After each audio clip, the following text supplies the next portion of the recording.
All right, and welcome to Fast Break Breakfast NBA podcast. My name is Keith Parrish, and I'm here with my buddy through the miracle of computer phone. I'm here with Dave DeFore. Dave, it's time to crown the champs, the Minnesota Timberwolves. They have arrived. How are you this morning in this new world that is run by the Minnesota Timberwolves? Fantastic. I try to tell people. You called it. I try to tell people. I made no predictions, by the way. I'm just going to point that out to the Fast Break Breakfast audience. I made no predictions in this series, but on paper, man, and let's just be fair. All season long, the Minnesota Timberwolves have been one of the three best teams in the league, one of the four best teams in the league, actually. Because I forget about the Boston Celtics. It's hard to count the Celtics with the other three because the Celtics have no competition in the Eastern Conference. But the Timberwolves have been one of the best four teams in the league. They've got every single piece that you need to succeed in the playoffs. You've got a number one guy who can be the best player on the court at any given time. You've got just lockdown interior and wing defense. Point of attack is crazy. They're long, they're tough, they're young, they're athletic. They don't ever seem to get tired, and they're fresh. Like, one of the things that I've seen in the first two games, and really this whole run for Denver, and I'm bringing up this Spurs game again, they look tired. Yeah. They look flat. They look not disinterested completely, although Jokic definitely is on defense. They look discombobulated. And it looks like, you ever heard of the term bonking for runners, where you just kind of run out of gas? You get to a certain point where you don't have the fuel to keep running. Okay. I think that they've bonked somewhere in the last, 6 weeks, and we didn't notice it. But this is a team that played. I mean, look, think about the year they had, man. I mean, they played that season that they had last year where they ran just roughshod over everyone. Won the title decidedly. Coming back, they're getting everyone's best night. Mm-hmm. It's hard to do in the NBA, man. Like, when was the last time we had a back-to-back? Was it the Warriors? It's been 5 seasons or something? Something like that? Yeah. I got to say, first of all, Dave, as far as them being tired, I think, I don't know if I mean, maybe it's true. Beat up too. Let's be honest. Like, yeah. I think beat up is more accurate. I think you have Jamal Murray, let's generously say 85%. Jamal Murray at 85% has no prayer. That's generous. Okay. I don't want to take anything away from Minnesota, because Minnesota wins that game last night with a fully healthy Jamal Murray. But Jamal Murray limited against Nickeil Alexander-Walker and Jaden McDaniels and Kyle Anderson and Anthony Edwards. No prayer. We're going to talk about his bad shooting performance, in the awards ceremony, but what did you expect? He had no prayer. He couldn't get a shot onto him. Yeah. We're gonna crap all over him, but he didn't really have a chance. No, I mean, you're right. I mean, I'm saying it's not like he was missing open shots. That's what I'm trying to say. It was like he couldn't get a shot. They couldn't look at the basket. They couldn't get the ball across half court quickly. They couldn't get into their stuff until there were 10 seconds left on the shot clock. And it was every possession. So that was just an incredible beatdown. And by the way, the defensive player of the year, of course, not there. Rudy Gobert, out for the birth of his first child. Just an unbelievable beatdown. However, no, sorry, Dave. Okay. You said you didn't make any predictions. You literally, I believe last week I asked you for your thoughts, and you're like, I think Timberwolves are going to win. So I think you did. I think you, behind the scenes, everyone's been saying, Dave DeFore's been telling me that the Timberwolves are for real, but I think you actually said it on air last week. Oh, well, good. Okay. Then I'll take the credit. Okay. Let's, we'll come back to this. Good about him. Yeah. No, we'll come back to this. We got to do our breakfast. We got to do our apologies. But the first thing I think forefront of our minds is just we saw the champs get beat down. I mean, game 2 at home down 0-1. Everyone comes back, bounces back and wins that game historically. No. We saw just a beat down.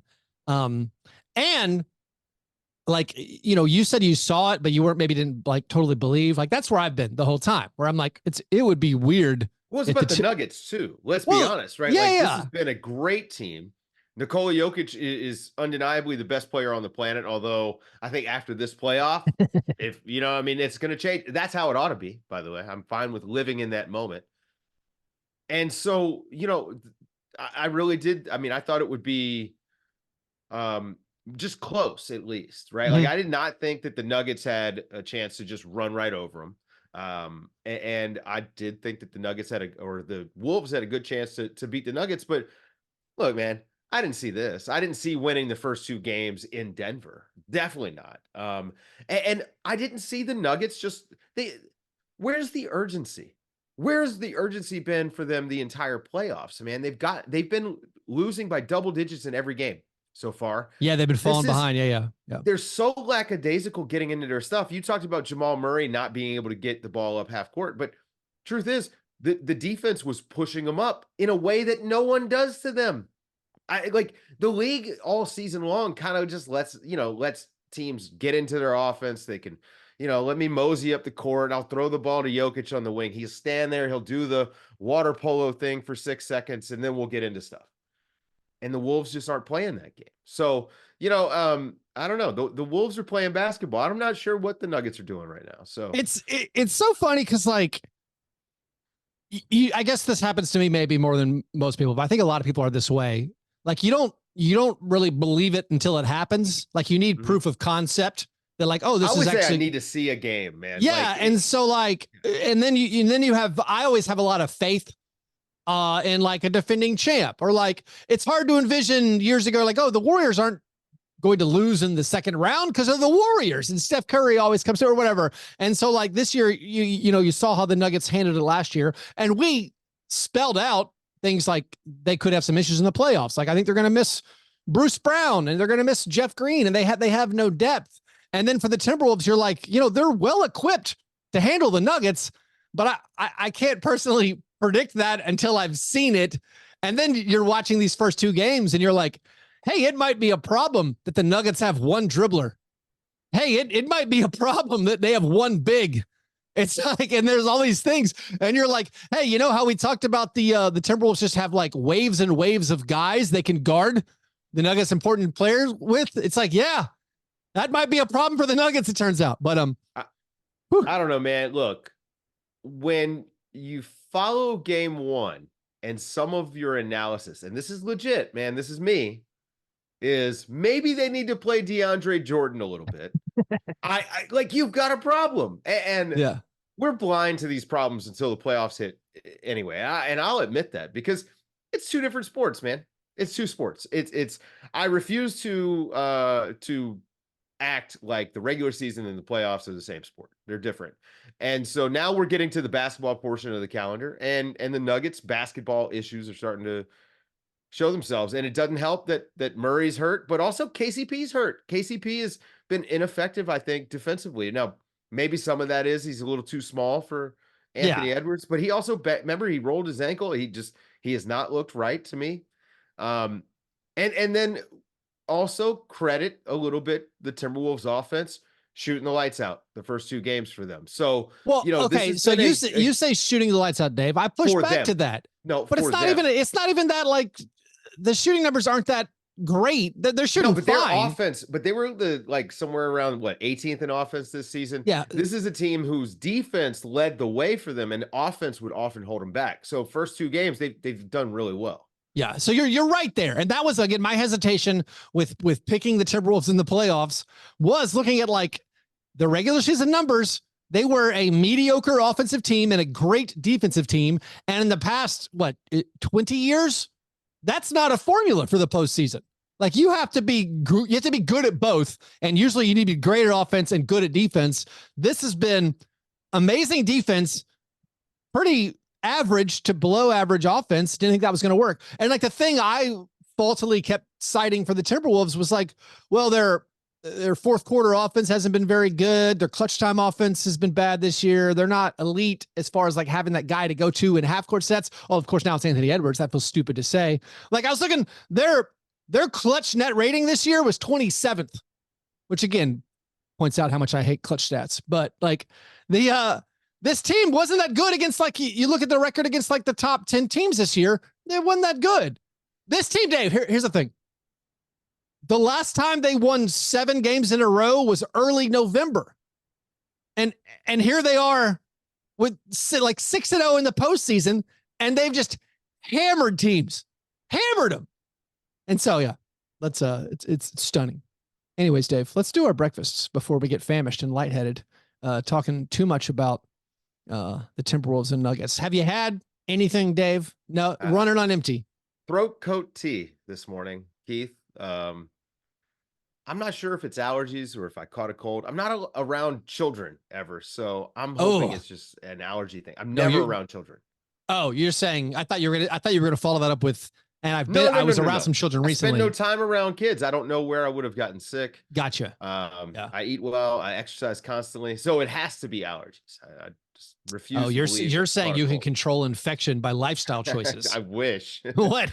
No. So what a pivot for Dave. Woke up this morning, wasn't feeling great, and so I made a little throat coat, and I'll probably throw together a little. Well, I hope egg and kimchi here in a little bit. I hope you feel better shortly. I feel fine. It's just, it's all in my head. Yeah. My breakfast, Dave, breakfast of champions. It wasn't Wheaties. It was chocolate Cheerios.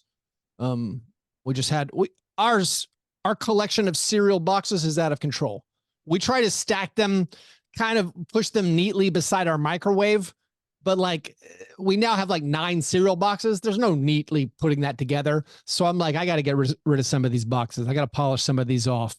And so the call this morning was, it's time to eat those chocolate Cheerios. And I got to say, delightful. Not sure I've even had them before.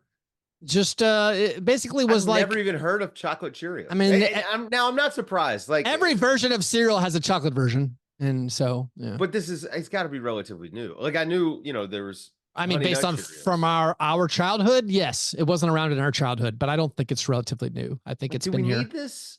I would say at least since George W. was in the office, we've had chocolate Cheerios.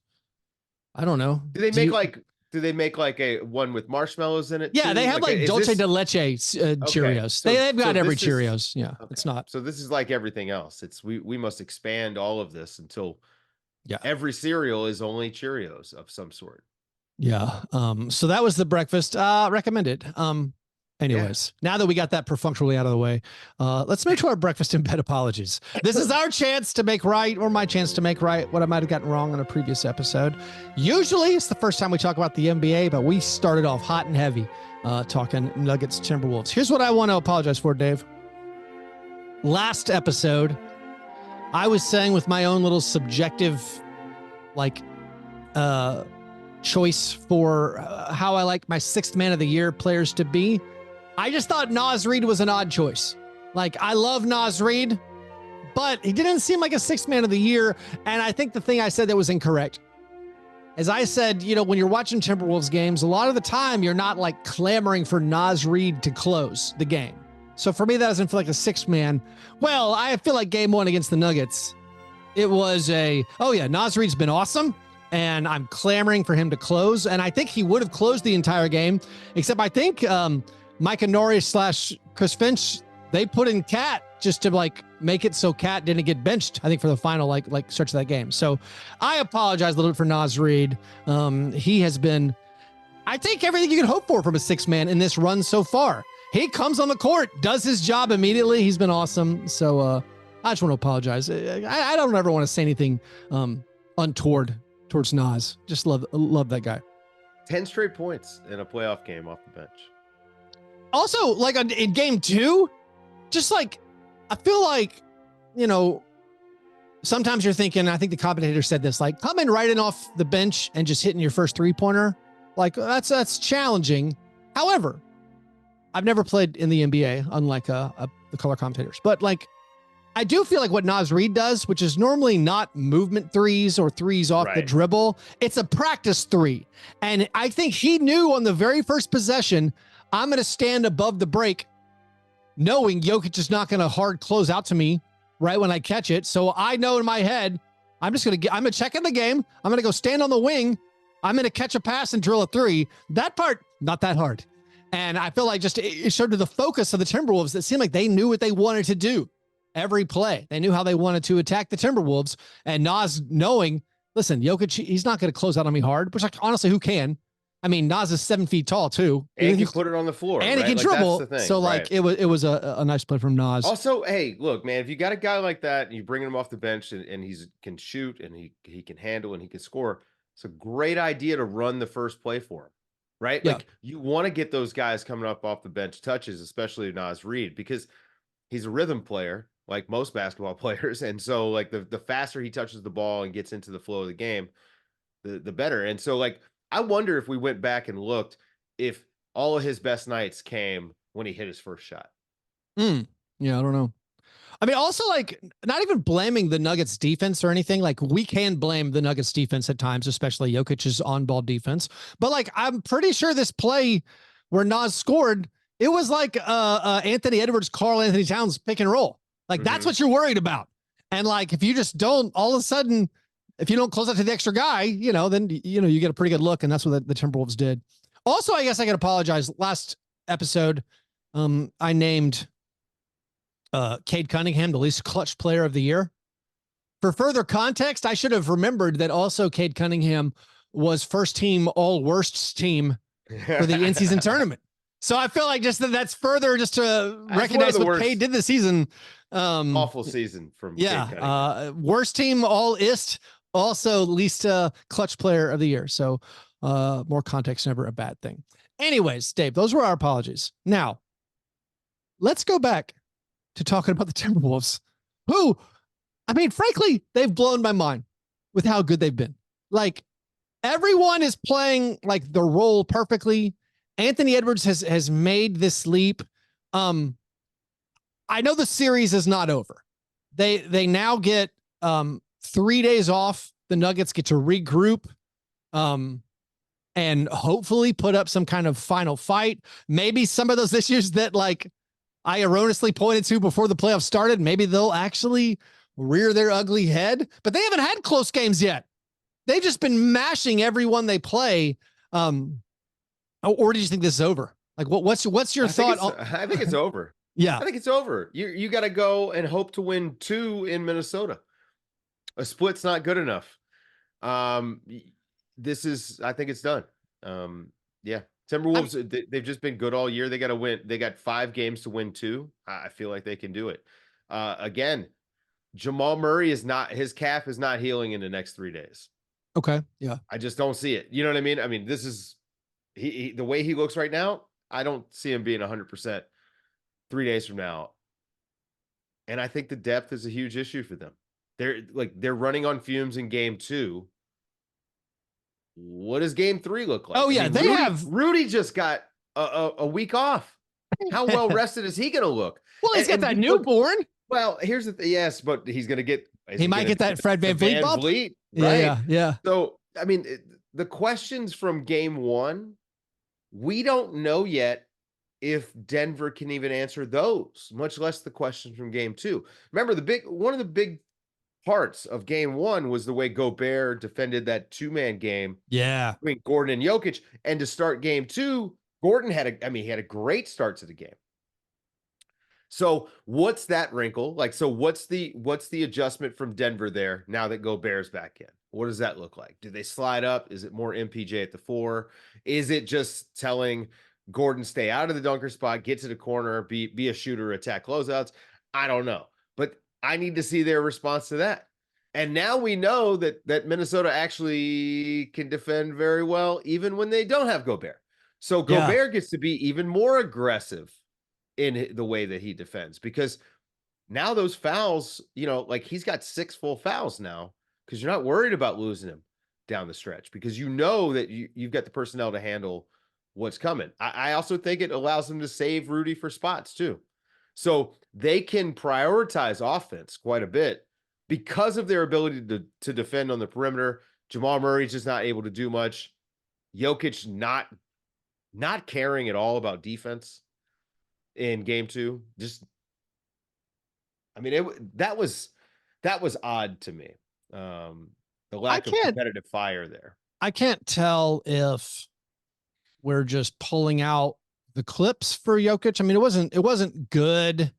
Like, there's some where like, I don't know, he made the wrong choice because a lot of his defensive game is, I think, using his cerebral powers to predict what's going to happen.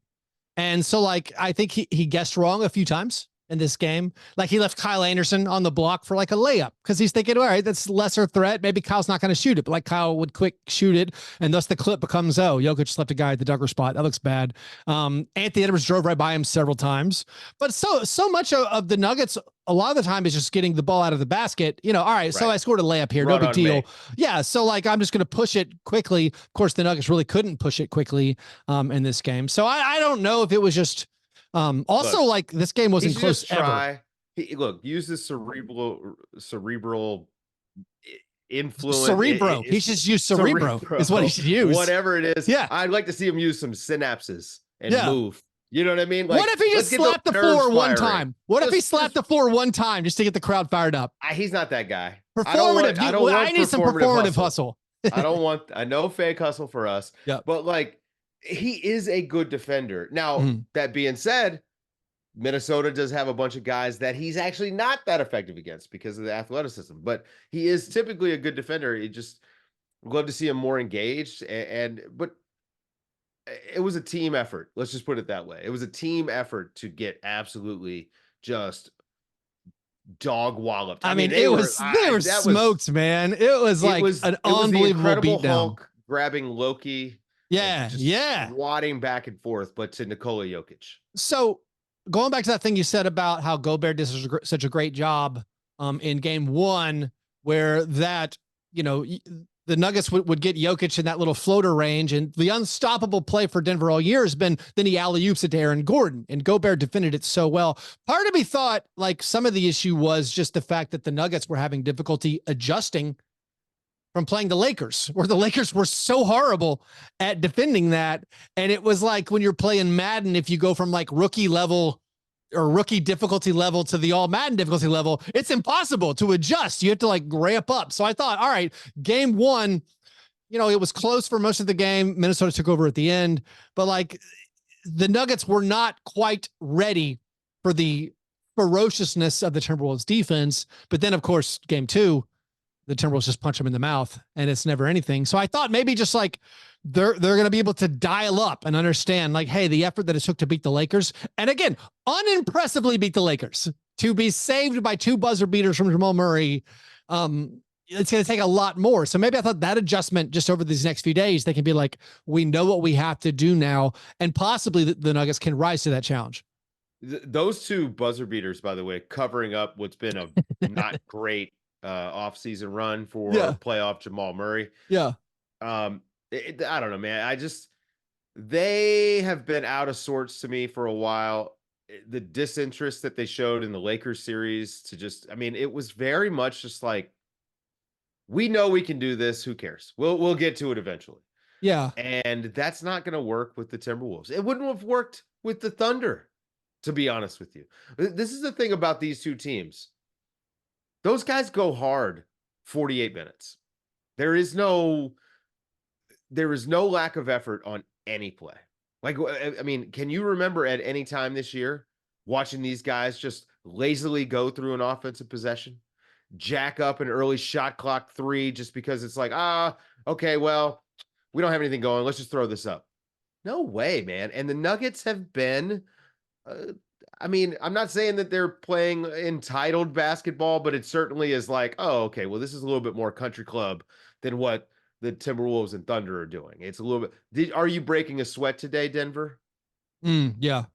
You know, so all season long. So something amazing about this game 2 performance was I feel like Anthony Edwards had a quiet 27, where it's like everyone's playing so well right now, up and down the roster, everyone perfectly in the role. And like you said, just the effort, unbelievable. The execution has been very, very good. And it just seemed like Ant was just cruising. Like after game 1, everyone's like, is this Michael Jordan? And it's not a ridiculous question. In game 2, I feel like Ant was like, just, hey, look at my boys. Look how good my boys are playing. He's just like, have you seen how well this guy's playing? And then he would just show up and hit a ridiculous shot anytime the Nuggets had a heartbeat, like a faint pulse, and Ant's like, no. I'm going to hit this pull up over two guys just to keep it at 28, or keep the lead. Like, so an unbelievable, just like honestly cruise control, dominant performance. Like, it was the confidence of Ant in this game. The eventual all-time 3-point makes leader, Anthony Edwards. That by the way, just going to point that out right now. You're calling it now? What are you saying? Oh, look at the volume of threes that he shoots, man. Okay. This guy is like, I do think that he's going to wind up passing Steph Curry one day. Because of the volume. But in his game, like, this is the thing, like, his three ball has just become such a weapon. He could shoot it contested. It doesn't matter. Literally, like, just stand still, contest. It's not a big deal. I don't know. I do think he's becoming Michael Jordan. So I'm okay with that. The one thing about maybe like when we get deeper in the Timberwolves roster, like, I do wonder if there's some point where like does Nickeil Alexander-Walker turn back into a pumpkin? Not saying he's a pumpkin, but like, I don't think even Timberwolves fans expected this level of play consistently in the playoffs that he's delivered. He's been awesome. Like, basically every game, like, he keeps helping out and even making shots. And he's one of those guys where like, you depend on his hustle and his defense. And then when he hits the shots, you're like, oh, that's like the icing on the cake. Like, he's been locked in. And I have to point out the biggest luxury of this Timberwolves roster is just having Kyle Anderson. Just to step up and do stuff. Like, oh, no Gobert, no problem. We have Kyle Anderson who can do anything. Kyle Anderson had 8 assists and 7 offensive rebounds, an absurd game, just filling in. Like, sometimes they're like, hey, he's going to play 9 minutes. And then last night he's playing 26 minutes. He gets to start with no Gobert. Here's a cherry pick stat for you, Dave. In NBA history, players with at least 7 offensive rebounds, 8 assists, 2 steals, and 1 block: Magic Johnson, Larry Bird, Charles Barkley, Nikola Jokic, and Kyle Anderson. Wow. So a big game. But like, just the up and down the roster, how everyone is performing. Jaden McDaniels plus 50 through 2 games. Like, part of me feels like a team can't stay this in form for a whole run. And maybe I'm wrong. Maybe the Timberwolves, like we've been sort of like mentioning, maybe it's time to crown them. Like, if they do stay this locked in, you're like, hey, this is the 2004 Pistons. I had no idea. All of a sudden, everyone just playing their roles. Yeah. I don't think 2004 Pistons is the right. Listen, man. All right. I'm just going to say it. I'm just going to say it. Yeah. What if they're the 96 Bulls? Okay. I mean, they kind of have all those pieces, right? Like, look, they've got the elite defense. Yeah. Now, I would say that the missing piece is the offense, but Anthony Edwards is on a trajectory to the moon. And playoff Ant has always been there. His stats have always increased in the playoffs. I mean, small sample size, of course. One guy taking a huge leap can change a lot for your offense. Yeah. And then look at the Nuggets shortcomings. It's just like, they don't really have a perfect guy to guard Ant. And it's like KCP, if he is hurt, but even if he's totally healthy, it's not perfect. And if you put Aaron Gordon on Ant, then it becomes, well, who's guarding Cat? And, there's just so many different options. And I don't know. That team is very well put together. I mean, Jaden McDaniels, we barely even talk about him. And he's been like Scottie Pippen. I mean, this guy is Scottie Pippen who doesn't score, but okay. Yeah, okay. But Scottie Pippen, all right, 17 points a game or whatever Scottie was putting up. Jaden McDaniels has done more offensively in the playoffs too. I think that when you just look at the guys they are able to throw at the Denver offense. Yeah. I mean, Michael Porter Jr. looks sped up. Well, again, Jokic, it's just ineffective. None of Michael Porter Jr.'s shots are open because no one can get open because no one can beat their guy. Like, maybe Jokic can beat his guy, but there's another person there and then he's kicking it out. And it's like, the Timberwolves defense can't recover. And, then outside of Michael Porter Jr., it's all right. It's hampered Jamal Murray. And then who? Peyton Watson, Justin Holiday. Like then who's going to score? A few more things before we wrap up this series. Dave, in Denver, we had Anthony Edwards MVP chance and we had Wolves in four. Wolves in 4. That's not happening in Minnesota, man. This is I another was mouth agape. That was wild. The Minnesota crowd has been really good all year too. Yeah. I'm telling you, the Nuggets are walking into what could be a very embarrassing couple of games for them. I mean, even if they split, you come back home down 3-1, you take care of that home game, then you got that 2-3, go on the road, extreme pressure in that game 6 to close it out. If the Timberwolves are winning 3-2 in the series, you have that game 6 at home. In your head, you're thinking, we have to win today. So maybe the pressure shifts. It's a long series. Maybe the MVP responds. Also, next question.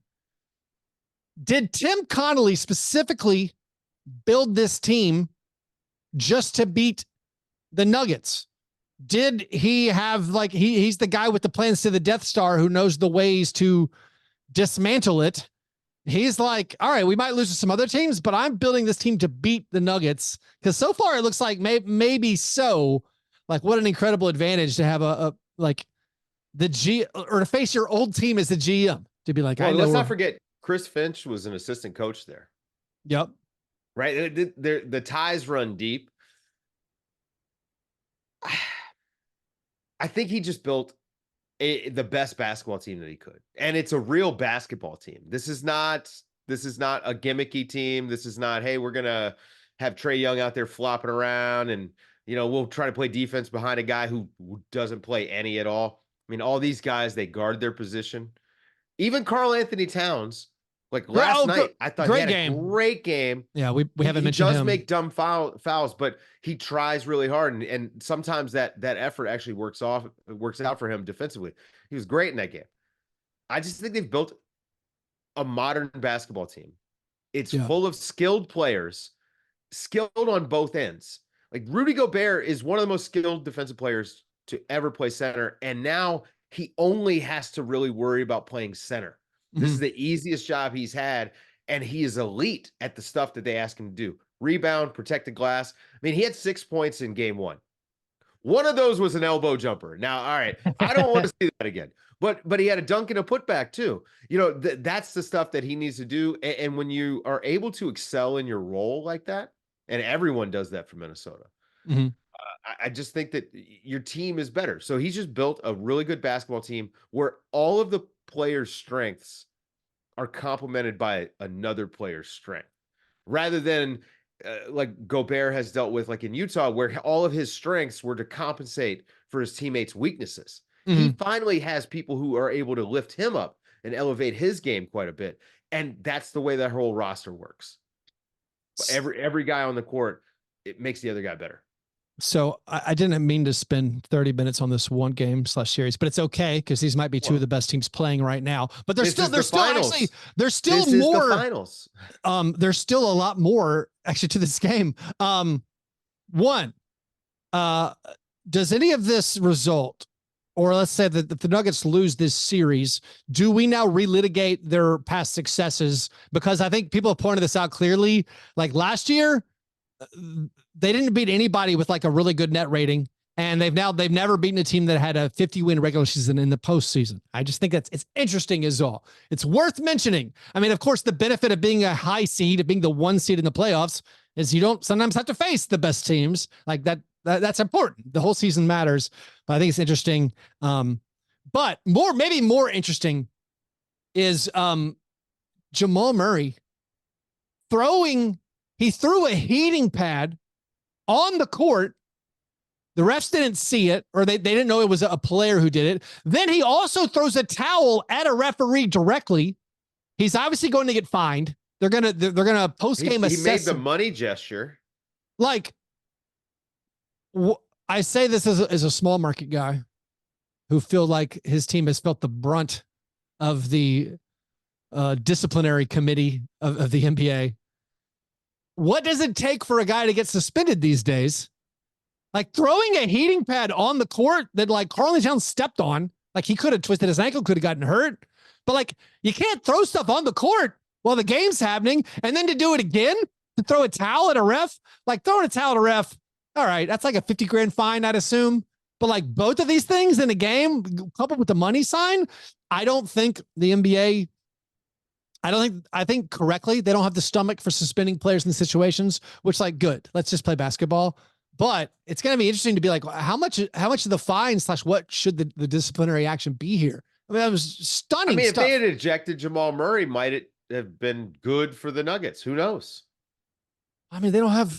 With the way he played, Can they get Bones Highland back? I don't. They don't have a dribbler. Like Jokic and Murray dribble the basketball. That's about it. And it's like Reggie Jackson is. I mean, Reggie Jackson technically maybe is their best hope for having like one of his every 5% of his games. He has a Reggie Jackson game. So maybe one of those will come up in games 3 or 4 at Minnesota. Can he just wear the same shoe? I'm just tired of this mismatch thing. No, that's how you let the defense know when your feet hurts and when your ankles is hurt. Yeah. I don't know. Let's take a break and then we got to hit the Knicks, Pacers, and the rest of the playoff series. And that game was crazy. It was wild. More on that right after this. All right, Dave. Is there a segment? I don't know. This can be steak and eggs best thing. The Pacers Knicks game 1 was remarkable. What an amazing game. What were your thoughts of this very exciting down to the wire game 1 between Knicks Pacers? Well, I think the Knicks are a better team, but they didn't play like it in this game. I do not understand why the New York Knicks, a team that wants to offensive rebound, decided that they just want to run with the Indiana Pacers. The Pacers did a really good job. They were running on makes and they were leaking out on defensive rebounds, which is taking advantage of the way that the Knicks crashed the offensive glass. The adjustment for the Knicks is pretty easy, right? You just got to send guys back, or at least an extra guy. But then the pace, when all your best players play 48 minutes a game, you can't play with the Indiana Pacers. Tyrese Halliburton played 30 minutes or something. Now he only took 6 shots, and that's a whole another conversation.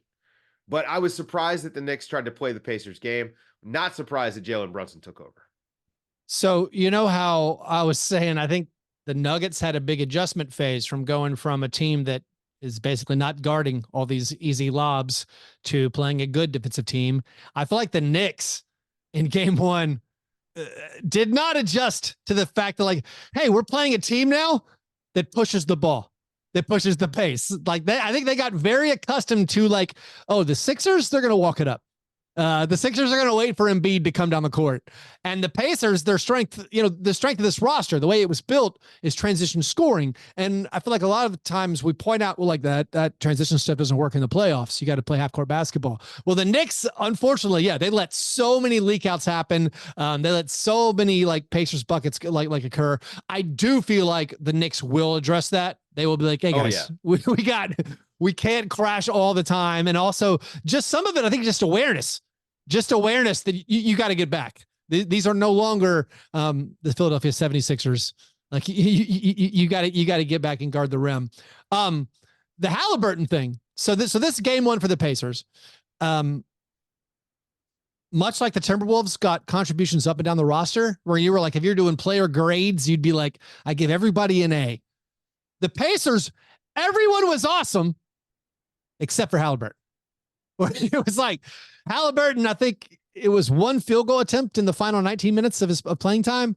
Halliburton seemed limited, but like the Pacers, I feel like this is a big lost opportunity because they got great performances from literally, all the role players were awesome. Miles Turner was great. Pascal Siakam was great. I mean, Nesmith, he's 1 step above role player, a very, very good player. Everybody was good and they still come up short. So like that feels unfortunate. Yeah. That was their chance to really steal the series. I didn't really give them much of a shot of winning the series, but if they'd won game 1, then you give yourself a puncher's chance. The defense for the Pacers just is unreliable. And if the Knicks just do what they did down the stretch, that's their game plan. Just get in, grind them out, and they cannot hang with you. Halliburton is weird, man. He's now had 2 games in the playoffs, one where he took 7 shots, one where he took 6. Yeah. Both game 1s. I do not. I'm a little lost. I like, where is the aggressiveness? Why aren't you attacking? Um, 6 shots is not enough. Not from your best player. Yeah, I mean, everyone, we keep pointing out, we still think it's a remnant of that hamstring issue he's been dealing with. I mean, I guess you could say, like, as far as the Knicks, like maybe they got lucky with, like, I mean, Dante DiVincenzo was just absolutely outrageously good in this one. But like you, I didn't expect the series to be that competitive. I was calling the Pacers maybe one of the worst teams to ever win a playoff series. And so they shoved that in my face in game one, because again, they played so well. This game came down to a final minute where there was maybe some strangeness in the final minute. One of the big topics is the officiating, and I love talking officiating. The kickball. The kickball, it's a missed call. All right. Like, I'm not too mad about that. That missed calls happen. It's judgment. Everyone is a little up in arms over the illegal screen call, because a game this beautiful, that had featured a between the legs dunk, that had featured so many great highlight plays. Like, I thought this was going to be more of a rock fight. This series, I thought it was going to be kind of ugly.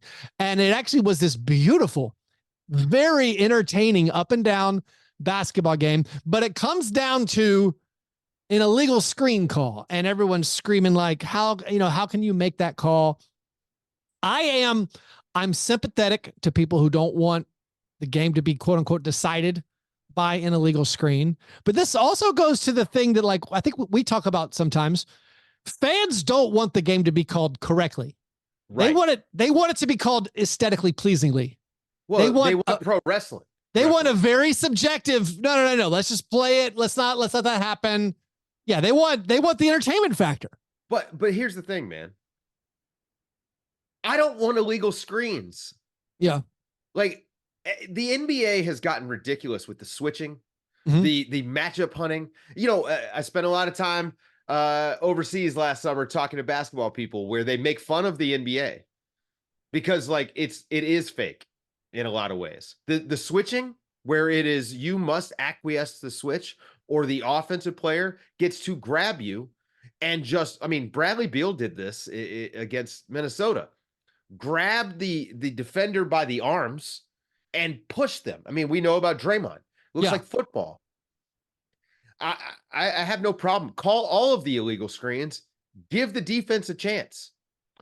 In the playoffs, especially, I want to see defense, because that's actually what the NBA that I grew up with was about. Like, I mean, it's more fun when these guys have to struggle to score. I don't want to see a parade to the free throw line. And I know I mentioned that how Brunson had 14 free throws. I don't want that parade to the free throw line. But I also don't want the offense to have this ridiculously unfair advantage that they have on the screens. It is garbage, and it's lazy. And it's purely like it's like an entitled ass way to play basketball, where you're just like, hey, well, let's come on. This is a gentleman's agreement here. It's not pro wrestling. It's basketball. There's supposed to be a struggle. You're supposed to have to try hard. And so call all of the illegal screens. I wish they could have called Miles Turner for 2 of them down the stretch. Congratulations for losing on a play where it's not that hard to stand still, Miles Turner. In the Timberwolves Nuggets game, one big feature of this game that we didn't even cover was just like the refs didn't call anything, and it was awesome.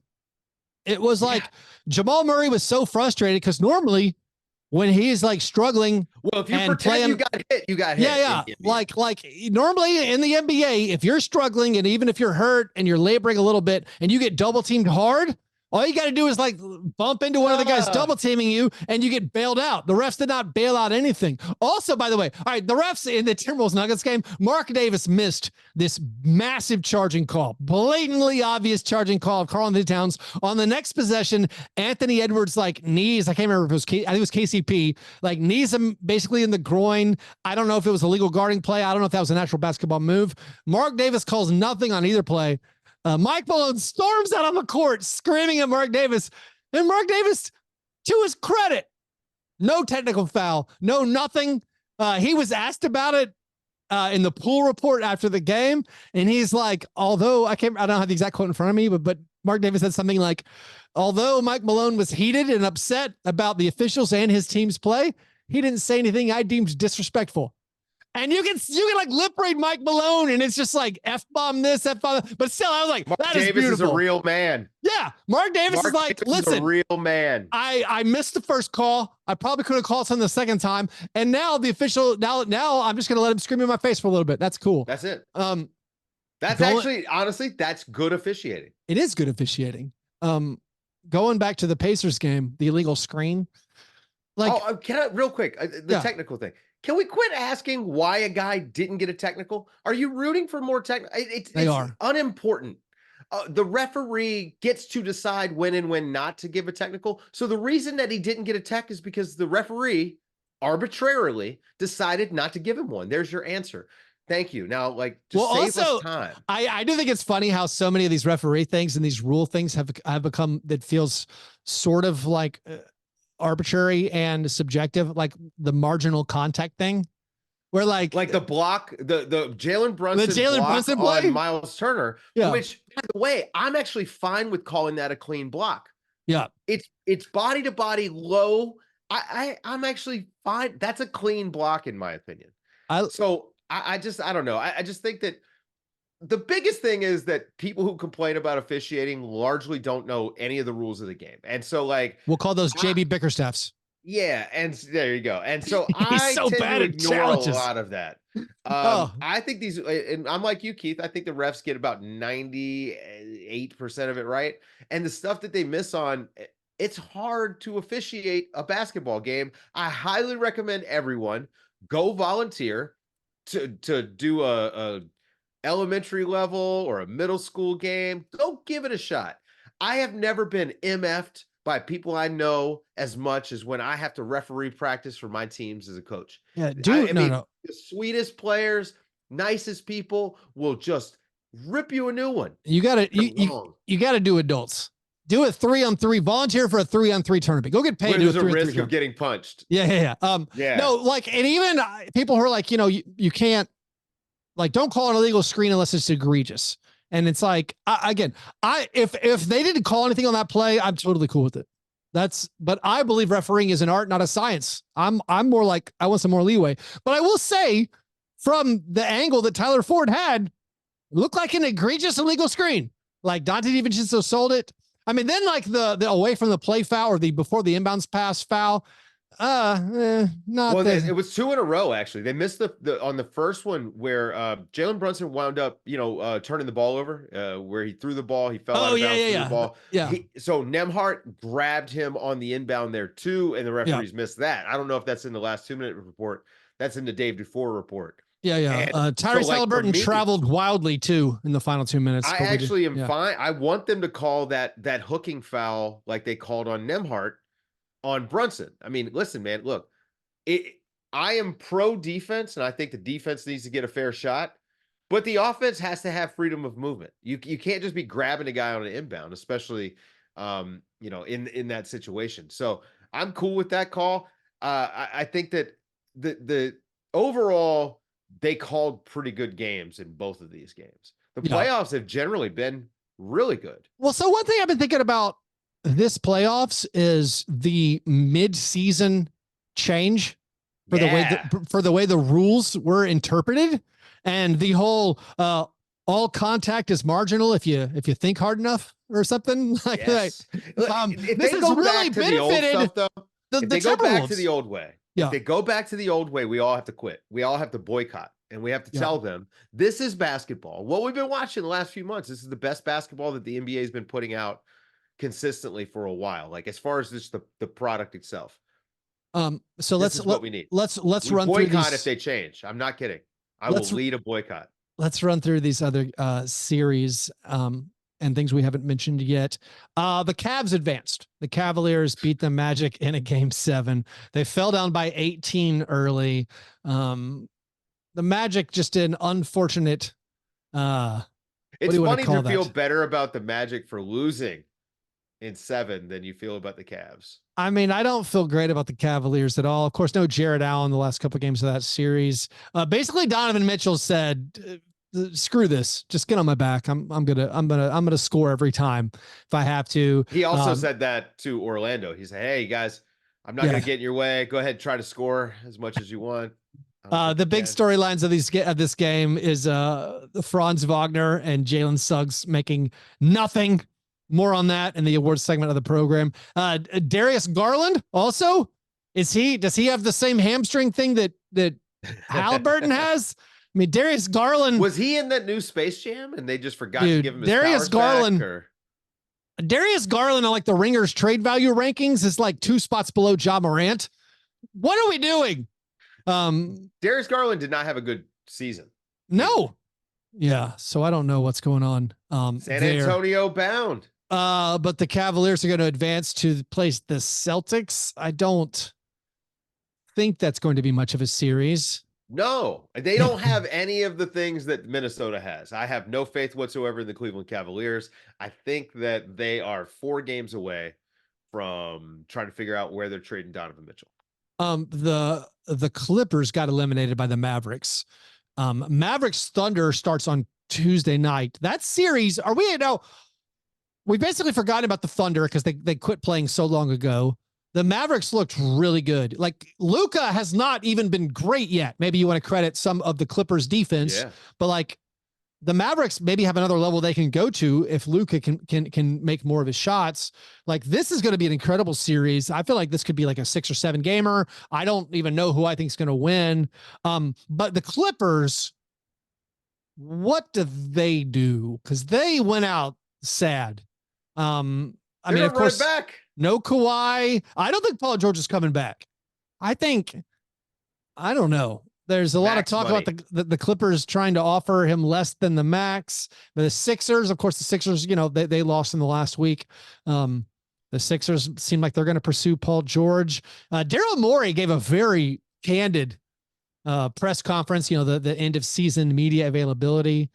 He said some stuff like, yeah, Buddy Hield, I thought he'd be better for us, but that's on me. That was funny. Yeah, it was funny. He's like, yeah, I thought he would create better looks and get open looks with Joel Embiid. Never really happened. I still feel like it was a good deal I made. It's like, all right. He was like, those were my better acquisitions. I mean, it's like, thanks for your services, Buddy Hield. There goes that contract extension that you thought you might get. Is Buddy Hield going to go to Orlando? Why not? I mean, would you rather have Klay Thompson or Buddy Hield? Short flight to the Bahamas, if you're Buddy Hield. Oh, I like that. I mean, right? Klay Thompson, obviously. Also, Buddy Hield was the secret sauce to the Indiana Pacers, and I think everyone's it was, but now they advanced. Now it's to just get out of TJ McConnell's way. Oh man. Also, speaking of in-season media availabilities, you see Pat Riley just going aggressive. Okay. Now this is again, I was going to bring this up when you were talking about Daryl Morey. What is happening here? Like usually these folks in the media, like when they do their sit downs, I'm going to dance around. I'm going to give you just a little bit of nothing. And then back-to-back days, you had Daryl Morey throwing half that team under the bus. And then Pat Riley basically said, oh, well, these guys would play. Yeah. Well, I mean, 65 game rule means you get to miss 17. He's exactly right, by the way. Yeah, it's good math. No, he said he called out Jimmy Butler. Jimmy Butler was talking trash about beating the Celtics and the Knicks or whatever. And Pat Riley's like, if you're not going to play, you shouldn't be able to talk. And he's not joking in the way that Tom Thibodeau was joking when he was asked. Yeah. Pat Riley is not joking. Pat Riley, I don't know. How plugged in are you on the Miami Heat, Keith? I mean, medium. I would say there's changes coming. Oh, yeah? Yeah. Listen, no matter what Pat Riley says, you don't talk like that after the season that they just had. And let's be frank, like Jimmy was not great. Well, I mean, did Pat Riley call himself out for the Terry Rozier trade? That didn't work out. I mean, it was health reasons. Rozier got hurt. Health reasons. Right? Yeah. But I'm just saying, if we're calling people out. Where's Jimmy going to play next year? I don't know. Going back to Philly? Pat Riley. Harris, you are a Miami Heat. Pulled no punches talking about Tyler Hero. Pat Riley said Tyler Hero's always banged up. You got to play. He's never healthy enough to play. He talked about, what did he say? You got to get on that a new nutrition regimen. He called out Tyler Hero's nutrition. Eat a sandwich. Incredible stuff. Here's my thing, man. Yeah. Why can't we get more of this? I'm tired. Look, all Coach we ever see is praise for athletes. That's all we ever see. A lot of sports media and journalism is just praise and PR. Oftentimes when you hear a coach talk, he has to only say positive things. Same with front office. I would rather get some reality out there because, like, frankly, he said a lot of stuff that I think, well, I definitely feel. I don't understand. How are you a professional athlete? Well, you're just that beat up all the time. So much of the job is just preservation, self-preservation, job preservation. There aren't a lot of 80-year-old guys who don't care with team equity like Pat Riley. Pat Riley can say whatever he wants about all the players. I think the guaranteed contracts are just underutilized by these guys, right? Like Darvin Ham is getting paid to go home. That's a great deal for Darvin Ham. Darvin Ham should be firing shots all year. Is Frank Vogel still employed?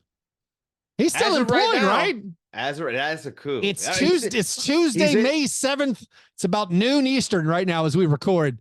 Been on the waiver wire for a week. No offers. Yeah, he entered the transfer portal. No one reached out. The Lakers couldn't have packaged like Darvin Ham and I don't know, not Austin Reeves, but maybe someone a little bit worse than Austin Reeves.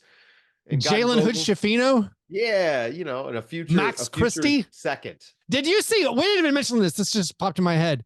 Max Christie's end of season media availability. So the Lakers did end of season media availability after the game, which is super strange. Yeah. Very strange. Very weird. I mean, to not give your media a heads up that, hey, you're going to be here all night, by the way. Like it's normally the day after or 2 days after. But like they did it after the game. Denver. Yeah. And so like Max Christie, the quote, the blurb when put on like a clutch points graphic looks a little more incendiary than it was. But he was very honestly saying like, it's tough being on the bench when your team's losing. I feel like I could have helped. I feel like I could have been, out there and contributing, but like, that's a part of the game. Everyone feels that way when they're not playing. Like none of the everyone feels that way made it onto the little blurb that got pulled out. But basically the pull quote was like, I wish I was out there. I could have contributed. Or something. And so everyone's pointing it out like, oh yeah, Max Christie, wish we put him in the game. But the PR people shut him down. He had like a 40-second thing. He answered one question and then he looks over and he's like, oh, I'm out. It's LeBron's turn next. Yeah. You got to get out of here so LeBron can get here and get out of here. Oh man. It made me laugh saying he even couldn't get an opportunity for the microphone for the end of season media. I try to get to like, the team needs to be transparent and all. I don't know that they do. I don't know that it really is all that important, but that was funny. Let's take a quick break, Dave, and then we're going to come back with a single listener submitted question. Let's answer a single listener submitted question. This is the croissant questioner. Are you going to finish that croissant? Clint Harding asks, would a team made up of 5 Josh Harts be competitive in the NBA? If you only had Josh Harts, Dave, would that team work? It would definitely compete. There's no question it would be competitive. Not be competitive. Man, I love that guy so much. We didn't even talk about him because Brunson's going to get all of the credit, but Josh Hart took over at the end of that game too. I don't know how many of his rebounds came in the last 6 minutes, but he gets a hand on every fucking ball. He is insane to me with his effort and he just never stops. He just never stops.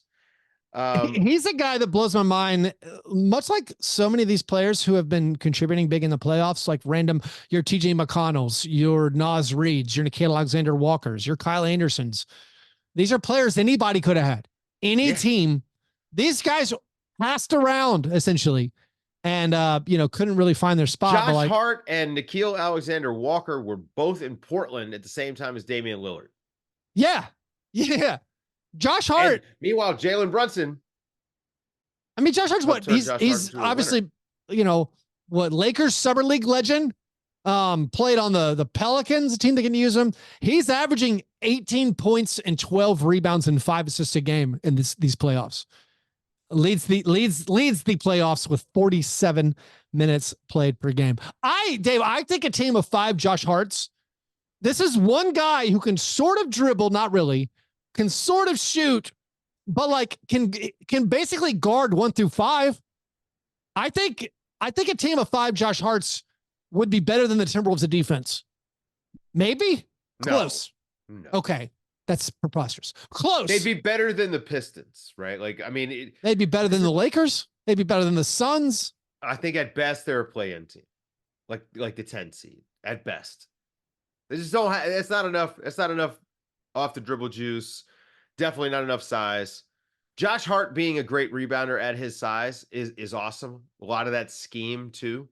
Hartenstein eats up a lot of bodies. If you have 5 Josh Harts, like, okay, so he's only have 5 though, right? So he's a sub. You don't need any subs, Dave. They go all 48.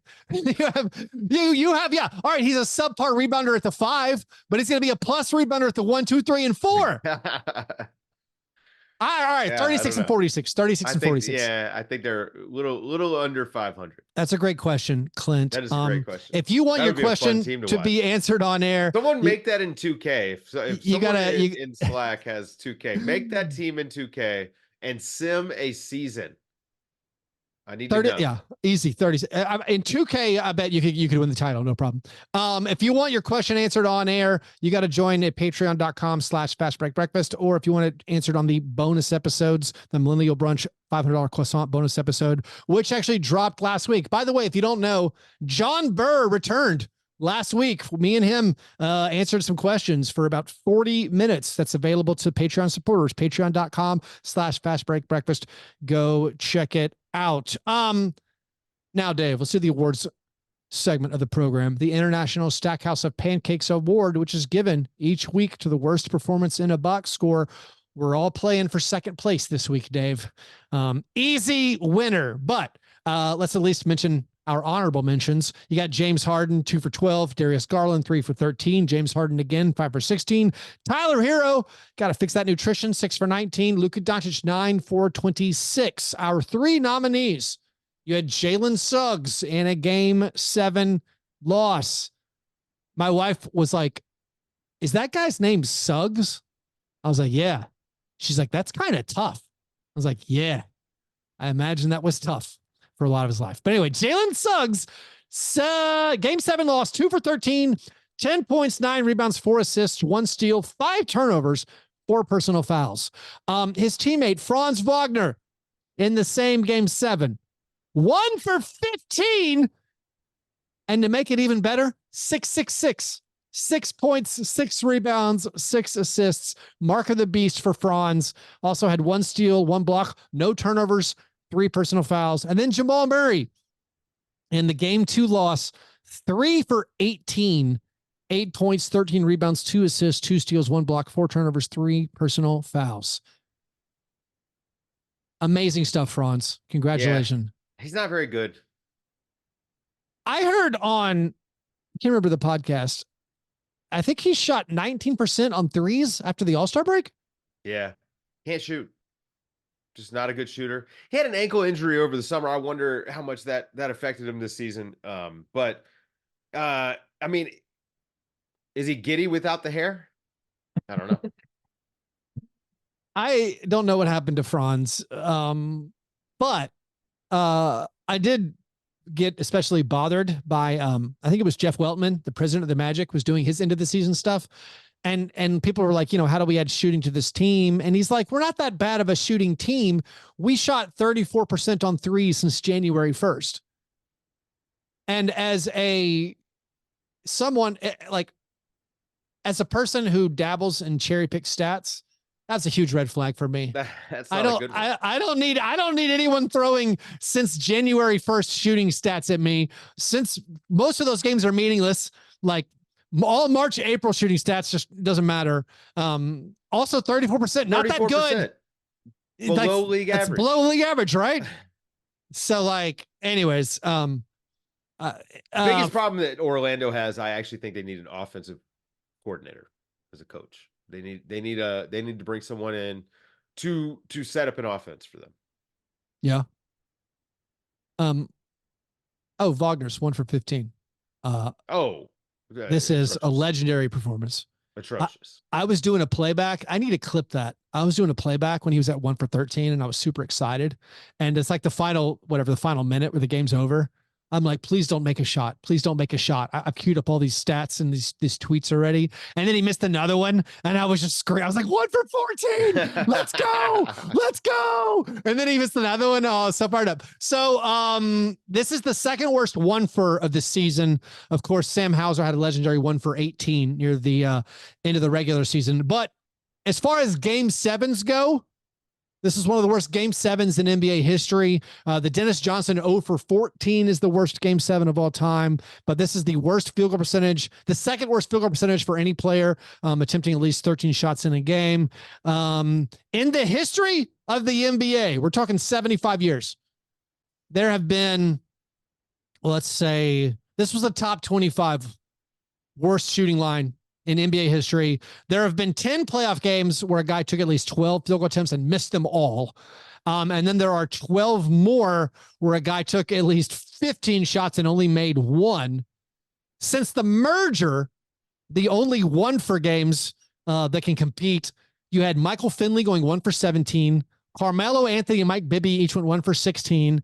And then Clifford Robinson, Sam Perkins, and now Franz Wagner have a 1 for 15. So, Dave, I've never been happier watching the Orlando Magic. That was a lot of fun. With the missed shots, that's what I live for. Yeah, they just got to get offensive coordinator, fine. Some guards, some guards who can pass and shoot. Wouldn't hurt. But their offense, man, it was all like, "Hey, Paolo, please go do something." And he did for he did. That's 28 minutes or so. You know, one of the things we talk about like over on Nerder all the time is like, you know, you need to leave the season with more information than you came in with. Mm-hmm. And when you get eliminated from the playoffs, you know, it's easy to just be like, "Oh, well, okay, we had a good run. Let's retool a little bit." But I think you actually need to take big picture takeaways. Orlando needs to just say, "Hey, Paolo, I think is a guy. Everyone else, I don't know." Yeah, I think it's fair. I mean, I think you can feel good about having Jalen Suggs and Wagner on your team. I would be in no rush to move those guys. Those are nice pieces to have around. But like, I think, you know, a game like that from Wagner, a series like that from Wagner, and you can be honest with yourself. And you can be like, okay, maybe this guy isn't projecting to be an all-star. Maybe he's a guy, you know, a good guy, but like, you know, he's not this like crucial. You may not be able to make Franz happen. Yeah. What, say it again? Can't make Franz happen. Franz happen, you know? Yeah. Cause like, I think knowing like, all right, this is no longer a building block that has to start in every decision on the decision tree starts with, how do we build around that guy? I don't know. How do we build around Paolo? And then like you have optionality, I think, with Franz and Suggs. And then the Cavs moving on. I don't know if that's good or bad for their future going forward with the reality of like, what do we do? I think their goal this year was to win the first round of the playoffs. Mission accomplished. Yeah. Yeah. And now you get to sell that to Donovan Mitchell. Hey, we were the NBA TV series and we won in 7 games against a team that, you know, was happy to be there in a lot of ways. And yeah, just stick around, buddy. Look at the great things we're doing. We think Evan Mobley's going to be the 5 next year. We think. I've been doing all these fake trades. What's that Jared Allen trade package gonna look like? No, I've been doing all these fake trades about like if the Cavs had lost, how many first round picks could you like pry Evan Mobley free? I was like, what if Evan Mobley and Jaren Jackson Jr. could be the front court of the future? But even then, I'm like, what if Evan Mobley just isn't that dude? So yeah, I don't know. It's the offense with him. It's not the defense. Yeah. And yeah. You called it again the NBA TV series. Did I tell you this? This game, the first 30 minutes of this game wasn't even televised in Nashville. This is the funniest thing. Okay. What channel was like? It was what, on ABC. I double checked it like 3 times. I went to every ESPN too. I'm like, is it on ESPN News? No. Is it on ESPN Regular? And like, I'm on. So this is for Comcast, and I'm like searching on the Comcast app. Like, it has the game starting at 12:30. No, the game was happening at 12. Here's what I think happened. Someone told me this happened last week too for the ABC game. I think Comcast is double dipping. I think they sold the broadcast space twice.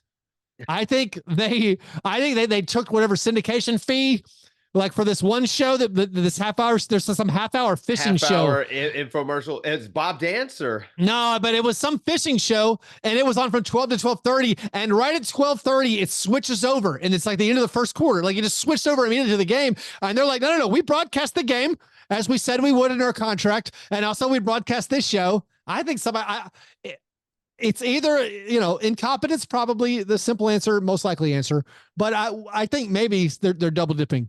I'm going to have to apologize. I said Bob Vance, which is from Vance Refrigeration. Yes. Bill Vance. Bill Dance. From Vance Refrigeration. Bill Dance. I said Bob Dance. Yeah. That's great. Bill Dance. Yeah. That's perfect. Lotteries this Sunday. That's the thing to look forward to. That's my part fadeaway. The lottery is this. The lottery is this Sunday. I'm so locked in on the playoffs. You're so locked in. You don't have that loser mindset of us Grizzlies fans. We've been counting down the lottery for it's 5 days away. Come join me on Playback. It's Mother's Day, but I plan to sneak away to watch the lottery live on Playback. Playback.tv/Fastbreak Breakfast. Dave, what's your call? We got Celtics in 5 or 4. It should be 4. Okay. I wish it was 2 because we're not really going to learn a lot from this. I will say the one thing that bothers me is no Porzingis for the Celtics, but I think that they get through without any problem. Mavs Thunder is, I don't know. I hate to be one of the guys who discounts what the Thunder has done. Yeah, they're very good, but I just, if Luka is healthy, how do you go against that guy? I think I'm going Thunder in 7. I mean, which feels about how I feel, right? Like, it's a toss-up. Total toss-up for me. And I wouldn't have felt this way 6 months ago about the Thunder. Yeah. They really I mean, shown a lot. Like, Lou Dort and Shea and Jalen Williams, I feel like, can do a reasonable job guarding Kyrie and Luka. I don't feel like the rebounding issues are going to be like that pronounced. Nope. You don't have to worry about, like an interior post player killing you. If you're the Thunder, I don't know. I think it's going to be a great series. And now, like, do you, like, if you're handicapping the whole field, are the Wolves your favorite or the Celtics? The Celtics are the betting favorite in Vegas by a significant margin now, which makes sense because their way out of the East looks a lot easier. But I do think the Celtics are probably better than the Timberwolves. But I don't know. And I don't know. Part of me just still feels like we're discounting both the Thunder and Mavericks, who were so impressive in the first round. I have such a hard time with the Celtics, man, because the East is so easy. It's so easy. I mean, their wins don't mean as much. Frankly, it doesn't matter. I don't even care about their metrics as much. Yeah. Because, like, look at the ease with which, like, they get to play. Like, their opponents stink. They stink. So I don't know that they're, like, ready and tested by the time they get there. That's the real question. Because, like, the Knicks, what are they going to look like when they finish their series? Do the Celtics get to play one tough series before they get to the finals? Well, but also the flip side of that, the Knicks are going to be battle tested, but will the Knicks have worn down? Assuming the Knicks advance past the Pacers, I don't know. Right. So, I think the Celtics probably should be the favorites. Yep. But I would lean Minnesota out of the West. Just what we've seen so far. I mean, this has been 6 dominant games from them. Yeah. It's been unbelievable. Anyways, Dave, pleasure talking basketball with you as always. I'm adoring these playoffs, and I don't know if it's just the games are good. The games are good, but there's also some part about being a fan where you can take a step back when your team's not involved, and you're like my Grizzlies season ended like 4 months ago, and so I'm not feeling any, like, I don't know. I'm very Josh, stay off Instagram. I'm very dispersonal impact. Like I'm able to just enjoy these games. Like I love the Nuggets, but I also love Kyle Anderson and Mike Conley. And so like I watched the Timberwolves beat down and was just like, this is incredible. And so like I actually enjoyed it. Anyways, thanks you guys for listening. If you want to support the show, get that bonus content, get that bonus episode, do that over at patreon.com/Fastbreak Breakfast. You guys are the best. And remember, breakfast is the most important thing.